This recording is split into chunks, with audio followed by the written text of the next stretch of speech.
When Johan rang the doorbell, he was expecting Chloe, thinking she might have ordered too much food. Just then, he heard the door open. John was confused, especially since she had suddenly asked him to bring drinks and he didn't even know what kind she liked. But then Chloe appeared, wearing the swimsuit she had tried on before, leaving Aeon completely speechless.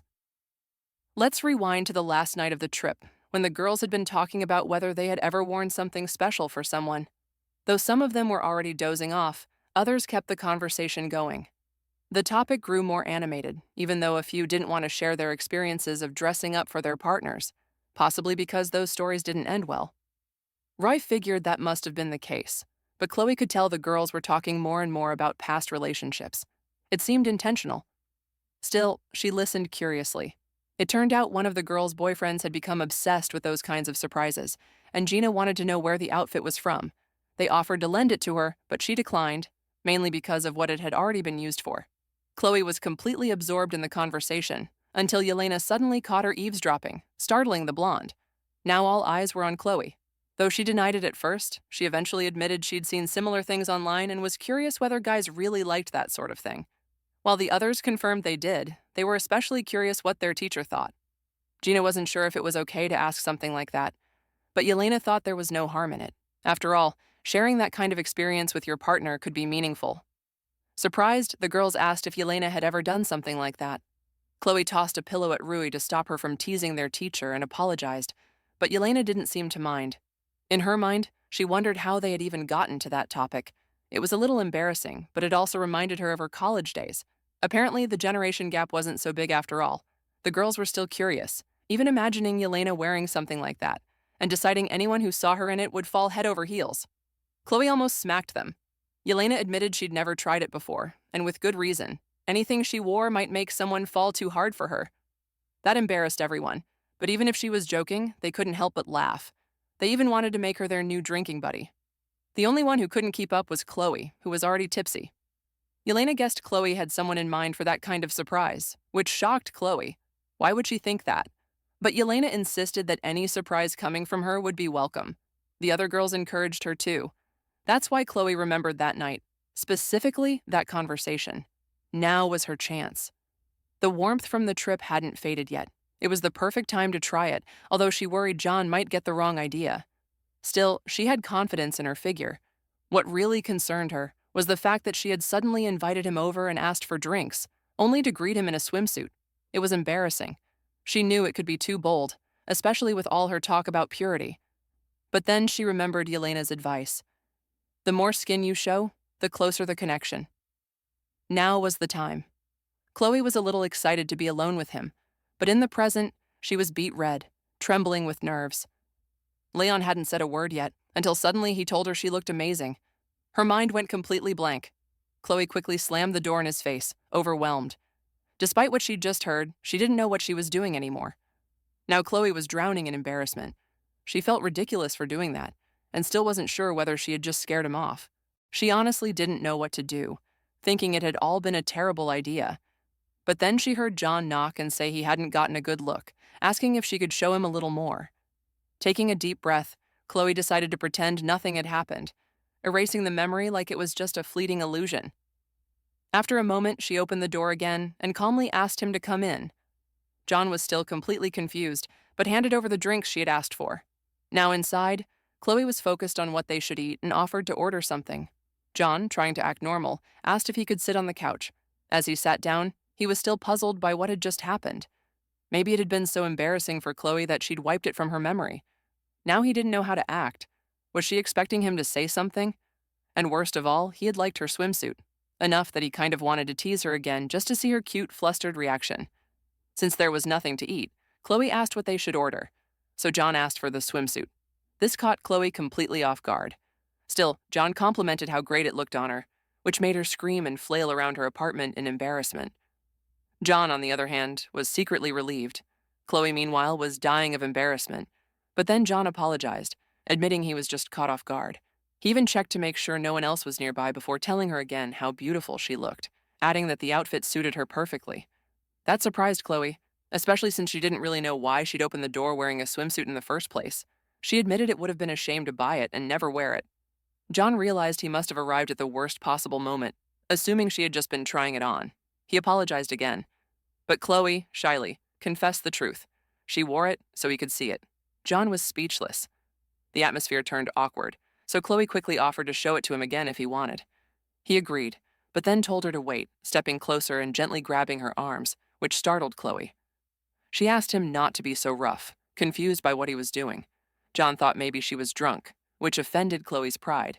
She quietly clarified that she hadn't had anything to drink. John found that odd, but seeing her expression, he called out to her again and told her once more how nice the swimsuit looked. Then, leaning in close, he whispered that asking him over while wearing something like that might send the wrong message. In Chloe's mind, she could almost hear the girls from the trip cheering her on. She didn't know why John was whispering, or why she was so nervous just for giving a simple gift. She asked what he meant by misunderstanding, and John, visibly embarrassed, admitted that it might seem that way. They both trembled from the tension. John explained that anyone in his shoes would have misread the situation, especially seeing her in something that bold. She had a certain destructive charm. Chloe felt overwhelmed by the emotions of the day. It was similar to that floaty sensation after a few drinks, her body and mind fully ready to take the next step. Her finger was on the trigger. John continued complimenting her, praising her beauty and stunning figure. Chloe, well aware of her own charms, felt his words echo in her heart, until she finally pulled the trigger. With a spark of courage, she admitted she got the idea from the internet and wasn't sure if guys actually liked that sort of thing. John responded that everyone's taste varies, but Chloe could tell he definitely liked it. Overwhelmed by nerves and excitement, she asked how much he liked it. Blushing, John told her again how gorgeous she looked. Watching his shy face, Chloe found him irresistibly charming and was tempted to kiss him. But instead, they decided to spend the evening praying. Their spiritual connection deepened. It lasted 2 whole chapters. When it ended, they were enjoying dinner together, and if they stayed home, they planned to continue their prayers into the night. After finishing dinner, they felt full, but also incredibly embarrassed. They decided to head to their respective homes, walking quietly through the peaceful night. At that moment, thoughts of the Lord's words suddenly crossed Chloe's mind, causing her to blush. Without warning, she let out a small scream, startling Leon. Although she tried to explain, Chloe was so flustered she could barely get a word out. She confessed that she wouldn't be able to look John in the eye for a whole week out of sheer embarrassment. This statement left John confused, lost in thought. Chloe felt like she would die of shame. But the surprise deepened when John admitted he couldn't go a whole week without seeing her, revealing that he wanted to be with her every day. That only embarrassed Chloe even more. Trying to shift the subject, she said she also wanted to ask for help enrolling in new classes. Although this made the atmosphere a bit awkward, John didn't mind. He understood how busy Chloe was and apologized if he made her uncomfortable. Chloe, however, said she was happy to help, causing John to blush slightly, thinking at first she meant she wanted to pray together again. He accepted anyway, if that's what she wanted. The next day, we find Gina at the club, chatting with someone about her experience learning basic Japanese. Gina admitted she had learned thanks to a great teacher, and Amo expressed interest in doing the same because it seemed fun. Jan agreed, saying it wasn't a big deal. Emily decided to add Japanese to her course list, and Gina remembered she had studied with Chloe, who turned out to be an excellent teacher. They both agreed that his method, putting on anime and explaining the expressions used, was both effective and entertaining. Amo was relieved to hear that from Gina, as it meant she wouldn't struggle with that teaching style. Concerned about Emily's workload, Gina advised her to ask for help from her seniors if she ran into trouble, so she could still enjoy her time at university. Emily thanked her and acknowledged how helpful Gina was. Gina also recommended a professor who used fun learning activities, like games and dancing. But when they checked Emily's schedule, Gina noticed it was packed and expressed concern that it might be too much. Emily, however, didn't see a problem, saying she had handled a similar load in her first semester. Gina recalled that Chloe had once made a similar recommendation, pointing out that the first semester is the easiest time to earn good grades. They both noticed that Chloe still hadn't shown up at the club. Meanwhile, in another scene, John was asking Chloe if she had any time during the week. Chloe, worried about how much pressure first-year students are under, asked if he was pushing himself too hard. He reassured her that he had time and had organized his schedule well. Chloe praised John's time management skills, and he explained that even though people think he doesn't do much, he's always ready to help when someone asks. Chloe acknowledged that John did indeed help a lot, though she pointed out that people only asked because they assumed he had free time. She was still happy he saw the value in what he contributed. She also reminded him that most university events happen on Fridays, which might affect his availability. John said it wasn't a problem. He didn't have Monday classes anyway. Chloe then revealed she didn't have classes that day either, which surprised him. Since it was already late, they decided to head to the club together. Later, when they arrived at the club, Gina helped John with his class registration. She mentioned that since it was her first time doing this, she wouldn't have time to explain everything in detail, so she would just give them instructions while they signed up. The first recommendation was to synchronize the computer's clock with the university's webpage. John and Amo followed her instructions carefully. Then Gina asked them to join hands and begin praying, though it wasn't in a religious sense. They were actually making a promise not to waste the tuition their parents had paid. Both of them nodded. Chloe didn't entirely understand what they were doing, but knew they needed to focus. After taking a deep breath, Gina told them to imagine the faces of all the other students who also wanted those same classes. They had only 30 seconds to win the battle against everyone else. From that moment on, there was nothing more Gina could do. It was in their hands. John wasn't convinced that focusing would help, especially with only seconds left. She warned them not to click the button too early or they'd have to start over. Chloe gently told John to stay calm, reminding him that the university's server was very efficient. With just 2 seconds remaining, John was visibly nervous, but both students braced themselves to access the system. Chloe knew that Amy and Emma were likely going through the same thing, but they all hoped to be able to enjoy a meal later with Han. Meanwhile, John requested a class. His first registration went smoothly, but as he tried to register for the second, he heard a noise and saw a wave of students rushing forward, an exaggerated scene where it felt like they were physically attacking him to steal his spot. As Amo successfully completed a request, John struggled. She managed another while John kept losing the classes he wanted.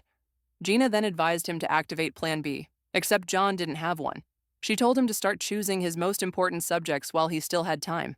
That was hard for John, who felt frustrated that even after paying tuition, he couldn't get into the classes he actually wanted. Now down to his last chance, he clicked the button, hoping it would work. The server was loading, but then a message popped up. This page is not responding. The system had crashed, leaving the students speechless. For Amo, however, everything had gone perfectly, until Gina advised her to refresh the page just in case. In the group chat, Gina laughed about John's misfortune, while Emmy cheered him on, hoping he could fix it. Some joked about how chaotic John's schedule looked, saying it resembled a chessboard or a game of Tetris. Rui made a comment about Han's packed schedule being normal for someone in their final semester. Still, the teasing toward John continued, even as he quietly cried. Others left more encouraging messages, telling them to do their best. Elsewhere, we see one of John's seniors relaxing and socializing. He handed John a few textbooks. Though John hesitated, unsure if copying them would upset the professor, it turned out they were out-of-print editions written by the professor himself. The professor had them duplicated because the staff member who failed to distribute them properly had been reprimanded. He asked John if he had a tablet so he could send him the PDFs to help with note-taking, and if he knew any classmates who needed them, to let him know. John thanked him and offered to buy him a meal for helping. The senior declined and said a simple coffee would do. John felt good about the gesture, though he still had some books to scan before classes began. Later, Amo was seen outside the scanning store, which was closed due to relocation. She didn't know what to do, since all other nearby places were too expensive. That's when John appeared and noticed she was in the same situation. He hadn't expected to see her before classes started. She explained that she was trying to scan a textbook. John smiled and told her to get ready to be surprised. He shared all the things he had accomplished that day. Amo was already surprised, but John said the best part was yet to come. He had spoken to a professor and asked if he could open a slot in one of the important classes. 10 minutes later, the professor called back to say a spot had opened up. Amo was thrilled. Now she just needed to balance her remaining classes, and everything would fall into place.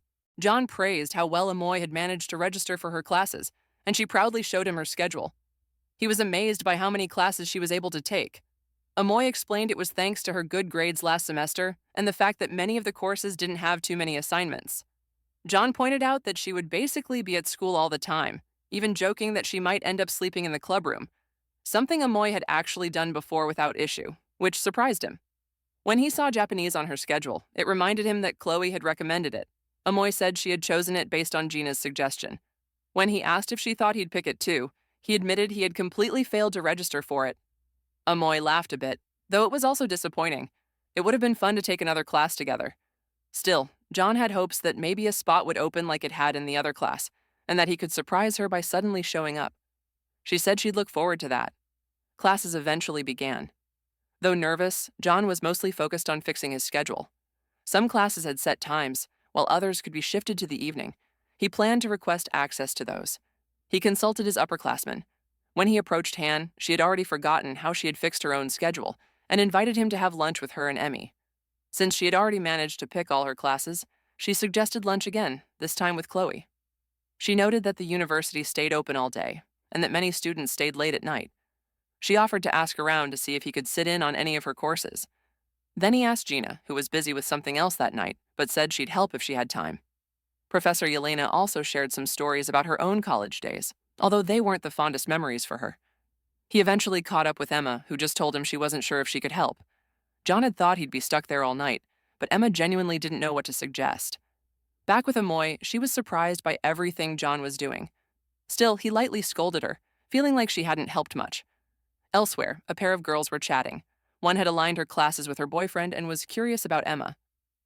Emma assumed they were asking about her schedule, but the real question was whether she had tried to get into the same class as that guy. Emma denied having anything going on with him, but her friends knew she was lying. They saw her start to text him once to ask him to lunch and then delete the message. They wanted to help her, saying that being indecisive was why he didn't take her seriously. Emma wasn't sure what to do since schedules were fixed, but her friends reminded her that they were still in the correction period. They encouraged her to check his classes and try to match at least one. Meanwhile, in her Japanese daily life class, Amoy was paying attention to the teacher, but found her mind drifting to John. She remembered what he had told her and suddenly wished he were there. It would definitely make the class more enjoyable. And so, the university semester began anew. The unlucky John was killing time in the clubroom, mentally preparing himself to try again, full of reckless confidence. He even laughed to himself like a madman, unaware that the clubroom door was still open. The course correction period had begun. University classes would be held from the upcoming Monday until Tuesday at noon. The course correction window for upperclassmen would begin Tuesday at 6 p.m. and last until noon the following day. Now we wait to see what fate holds for our unfortunate Leon. At 5:15 p.m. on Tuesday, he was already at a cyber cafe. In Leon's mind, he wondered why they had jumped straight to Tuesday instead of starting with Monday. He remembered what had happened on Monday. He was supposed to check his course change at 9 p.m., so he planned to kill time watching videos while waiting. However, he ended up falling asleep, which was yet another unfortunate move from Jeon. At that moment, he received a call from Emma. When he picked up, she asked where he was. John answered that he was at a cyber cafe, specifically right next to the place where they usually go out for drinks. Emma understood and hung up, leaving John confused. Later, Emma arrived at the cyber cafe and spotted where Leon was sitting. She walked up to him, but he and his friends were so focused on their game that they didn't notice her presence. While John was planning a strategy to win, Emma startled him by sneaking up and teasing him. John asked why she was there, and she said she was hungry. Still, Emma found it strange that John was spending so much time there and assumed he'd been there all night. John explained that he had fallen asleep and missed the chance to register for his classes, so he was trying to fix it now. Though Emma had guessed he was working on his schedule, she wasn't entirely wrong. John also felt the awkward stares from his friends, so he introduced them before anything escalated. Emma assumed they were playing together, but they couldn't due to skill differences. Then Emma asked to see his schedule, and it turned out to be the same one he had posted in their group chat, prompting teasing. John hadn't been able to change much, but now he considered adding a culture course. He figured maybe Emma would pick something similar. Emma playfully said that if he couldn't decide, she'd do it for him, and even asked to open his Instagram. While scrolling, they came across a photo their professor had uploaded from their trip, and Emma commented on how nice it turned out. They also noticed the professor had quite a few followers. With Emma getting hungry, they decided to order 2 bowls of ramen right there. John's friends seemed a bit down, probably because they had lost in the game. They said their goodbyes and went off to find food elsewhere, while John asked Emma to sit somewhere quieter. Emma wanted to recreate the experience of registering for classes, but before that, John wanted to decide which subject to choose to fill the gap in his schedule. They both agreed on Japanese culture, but since time was running out, Emma went ahead and selected the same section as Yeon. Emma's nervousness was obvious while Leon wasn't feeling too hopeful. Despite Emma's focus, when she submitted the application, it had already expired. This was frustrating for Leon, who got visibly upset after trying so hard to decide quickly, only to get the same failed result. Although things looked grim, Emma found some humor in John's suffering and terrible schedule.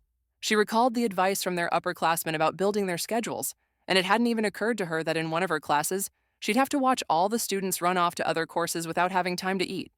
John jokingly suggested taking a 5-hour class to avoid wasting time on meals. They followed the advice to stretch while waiting, and even watched something together to pass the time. Someone suggested going to karaoke, so they stretched again and retried several times. Finally, Emma was accepted into the Japanese culture class. The achievement felt huge. She had finally gotten the course she really wanted. Leon was in disbelief that it had actually worked, while Emma was happy and satisfied. John, on the other hand, felt drained and hopeless after all the earlier stress and failures. That early morning, he thought about asking Amoy for forgiveness, since he had been trying to pick what best suited him, but still couldn't get anything. Meanwhile, Emma was sound asleep beside him. He considered just going home to sleep, so he stood up and gently woke Emma to head out. Even though she thought he had finally succeeded, he denied it and said he'd try again on his phone while walking her home. What worried Emma was that it was already 4 a.m., and because of how late it was, no taxis were passing by. To make things worse, she was about to faint from exhaustion, especially since she had a class at 8 in the morning, just like John. Though John didn't understand why she even wanted to get up since their classes were just starting, Emma said she had things to take care of. If she went home, she wouldn't rest at all. She would only shower and then go to school. So she suggested they rest in a study cafe instead. Every time John stayed in one of those places, he'd end up with back pain, so Emma thought of another option, or she'd collapse from fatigue. She proposed sleeping at a hotel instead. All that looked available, Emma's interest was obvious. John was going to head home to sleep, but Emma stopped him and asked him to go with her. She had never stayed in one before and didn't want to go alone out of fear. John suggested they just go home and sleep separately, but Emma insisted, saying they wouldn't do anything, just sleep. This made John a little nervous because Emma's calm expression made her seem like the most dangerous type of person. But still, he went with her. After playing rock, paper, scissors, John won the right to shower first. While Emma waited, she couldn't believe she was in a place like that with someone else, but she suddenly got too sleepy and laid down for a moment while he was in the bathroom. When John came out, he noticed how good the shampoo smelled and recommended it, but then realized Emma had fallen asleep. Even though he tried talking to her and whispered in her ear, she didn't wake up, so he ended up getting smacked by her in her sleep. John wasn't sure what to do, but let it go, turned on the air conditioning, and gave Emma a blanket to cover herself with. A while later, John fell asleep too. During the night, Emma took off a few things to sleep more comfortably and even stole John's blanket. She woke up at exactly 7 a.m. and saw that he was still sleeping, so she decided to shower. While in the bathroom, she remembered what John had said the night before at the cyber cafe, how he hadn't been able to finish his sentence, and how she wanted to help him. She also heard some people already attending morning mass. When she got out, she found John still asleep. She tried to wake him up because she was bored, but he wouldn't budge, until she whispered in his ear and bit it, which finally startled him awake. John was shocked and asked if she'd really bitten him. A few moments later, John noticed what Emma was wearing and suggested she cover up because it wasn't necessary at that moment. Emma teased that he could be dressed the same way if it would make him more comfortable. She was also too lazy to go to school and wanted to skip her first class. She suggested John skip too, saying that if he didn't go, neither would she, so they'd both be absent together. Emma kept teasing John about whether he'd go or not. He was torn, thinking maybe he should, since it might be his last chance to get into a class. Fighting an internal battle, he decided to wait until the class period was over. Emma agreed to stay too and told him to lie down and sleep a bit longer. John couldn't really rest, though. He had to prepare for his final attempt to enroll in that course. He was sure someone would drop it right before noon, and he wouldn't give up until he tried. Emma didn't believe that would happen since he hadn't even been able to enroll before. Still, John felt it was worth trying one last time. He had nothing to lose. He also asked Emma not to get too close, though she was just playing around. Even though he wasn't sure what to do, Emma understood and quietly stayed still. After a moment, she asked if he was awake, to which he nodded. Embarrassed, she said that if they weren't going to sleep, maybe they could go to morning mass instead. So, while praying, they talked about how her friends viewed her, and John admitted he was a little jealous, but admired her for being so kind and coming to see him. They continued their prayers until only 30 minutes remained before they needed to head out. Afterward, Emma felt great. Even with little sleep, she was energized. John, on the other hand, looked completely drained. John noticed how Emma seemed to shine, as if glowing with energy. Even though he thought she would head home, Emma said she had to go to the university. John was worried about her, and she noticed his concern. Before leaving, she offered him something. She put her hoodie on him, saying it wouldn't be good for him to walk around in the same clothes as last night, and it was a bit chilly too. Emma accepted the gesture shyly, pulling the zipper up to her mouth. Even though Leon scolded her for it, she said she'd do whatever she pleased. With that, John decided it was time for him to sleep, but since it wasn't noon yet, he'd have to keep trying. His real battle was about to begin, waiting for someone to drop a class so he could take their spot. Emma asked for his phone, saying she wanted to try just once. Since she managed to succeed yesterday, maybe she had a miracle hand. John agreed, curious to see what her blessed hand could do. They tried enrolling in the Japanese class. One more attempt. When they pressed the button, incredibly, it worked. They were both speechless. They couldn't believe it. It felt unreal, but it was real. He was finally accepted. Overwhelmed with joy at Emma's miracle touch, Leon couldn't contain his excitement.